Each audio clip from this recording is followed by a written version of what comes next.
You're listening to Startup Stories on Good Morning Delhi with Sartar. And what a lovely idea it is to listen to startup stories. What we're trying to do is trying to see if we can make you listen to the beating heart of the idea that made people take that leap of faith to put literally their their money when their minds are. And someone who's done that quite nicely and in a place where we sorely need it is Chandrakant Singh. His startup is called LearnX, and yes, it is about learning. We all could learn a little more for sure, and I guess that was the trigger, but let me not prejudge your ideas for LearnX. Chandrakant, thank you very much for joining us. Sarthak, thank you very much for having me here. It's a pleasure and honor to see you, man. That's very, very generous of you to say. But tell us the story of LearnX. When did it start? What was the seed that was sown? It's just been a year. We kind of formed the company and stuff, but if you look at how it impacted our life and why we just did this, it goes back 3 years during the COVID period, right?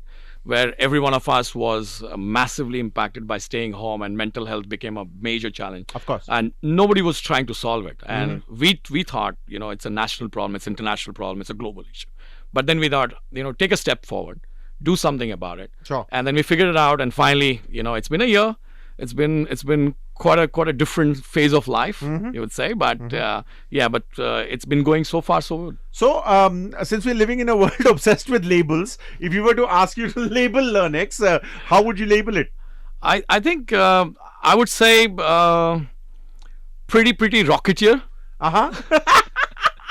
Because in a year you don't speed off so fast, right? We're trying to hit 50,000 teachers in a year. And it's a massive task for us. Sure. And we've done at least 10% of it today. So around 10,000 approximately, we're reaching 10 to 20%. So I would call it a rocketeer startup for us. And that's why we compare it to SpaceX, LearnX and SpaceX. You were, of course, basking in the reflected glory of the corporate world before you decided to take that leap of faith on your own, right? Absolutely, yeah? Absolutely. It's been 22 years now plus for corporates. Yes. And now with the startup, is it satisfying considering that there's education, there's mental health? These are actually burning issues that we have. Does this also exercise a little bit of pressure on you? Yeah, it is. I'll probably answer 3 questions in one by one, right? Please. The first one is, I treat corporate or enterprise jobs as more of a marriage, right? You like some, if you don't like, you have notice period and you walk away probably from it. But having a startup is like having a baby. It starts with selecting the right partners to work with, and then going through that period of, bringing up a child, right? Growing that, and then that's exact challenges you go through, and you come to know what it actually would impact your life only after a few years. It doesn't give you the results you think. It goes through a lot of transformations itself. Sure. So that happens.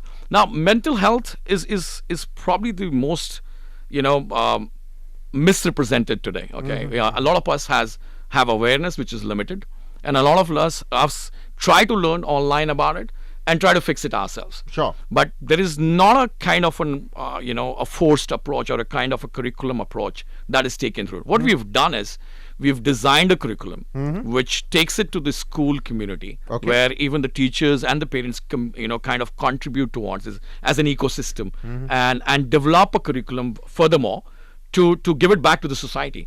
So a child which goes through a kind of a different assessment throughout their life. It's sometimes it's good to be not good, sometimes it's good to be perfection. Sure. And you're judged at every stage.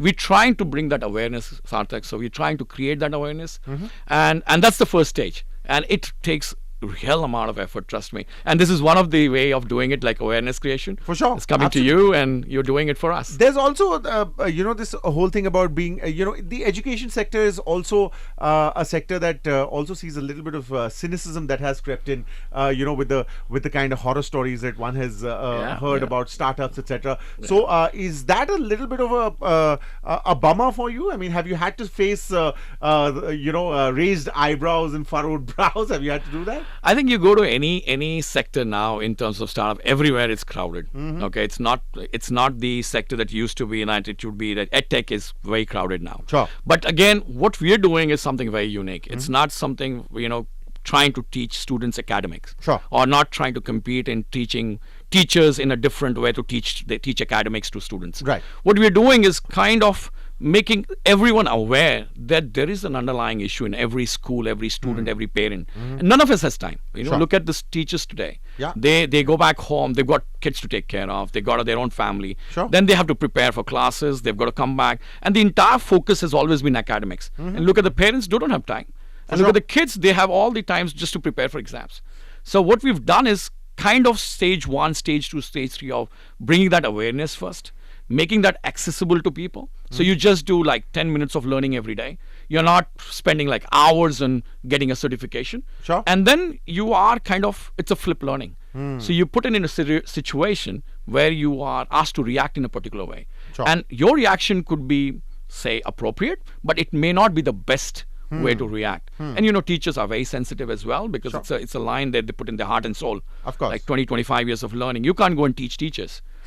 But here's something just to bring it back to them, improve their lifestyle as well. Absolutely. Yeah. There's something that he's, of course, very passionate about right now. He wants to talk about. It's very, very sensitive. So, of course, we would encourage discretion. But it is about self-harm. It is about Absolutely. what the kids go through and what leads them to self-harm. And there's a campaign on it as well, is what you were saying. Yeah? Absolutely. And I think it's everyone's household story, right? Exams coming up, 12th grade, 10th grade.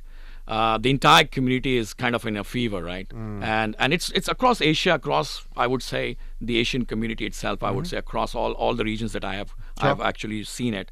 The parents and the entire household becomes kind of a curfew area, and they take a leave. Yeah. One of the parents would definitely take a leave, Sarthak. You would see it, and they would take a leave, Sure. and they will prepare the kid for the exam. There are tutors working on them 24/7. The communication devices are taken away. The fun devices are taken away, and so there is hardly a break. And that period is not short. You are disconnected from your Yeah, absolutely. Sure. It's spread over like 3 to 6 months, literally, I would say, if depending on the pressure that builds up. And when the results are supposed to come out, it's literally a result coming out for the parents as well as for the kids. Absolutely. I mean, the expectation is all around, isn't it? Absolutely. And that's the area. That's the sensitive area. That's the isn't it? sensitive area. And, Yeah. and when the results are out, the kid has to come back home, right? And if he did not meet the expectation or the timing that the parents, He or she, absolutely, yeah. they didn't meet the expectation, they would probably not want to come home For sure. without marks.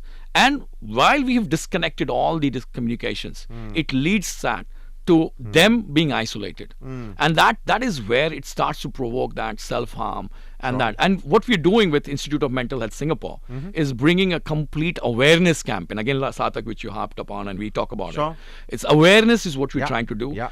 10,000 plus schools are a part of this community right now, and we would want everyone to participate. I hope your radio station would also take it forward, but it's sure. a campaign around it to make people aware. CK, tell us, there's of course, the noble ideas which float around, and then there's the prison of the Excel sheet, the the rectangles that need to be filled with numbers. So what's the funding scene like?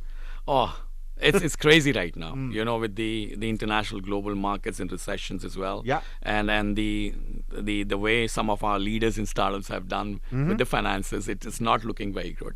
But the funding is probably, I would say, when you're at a growth stage, is much more required.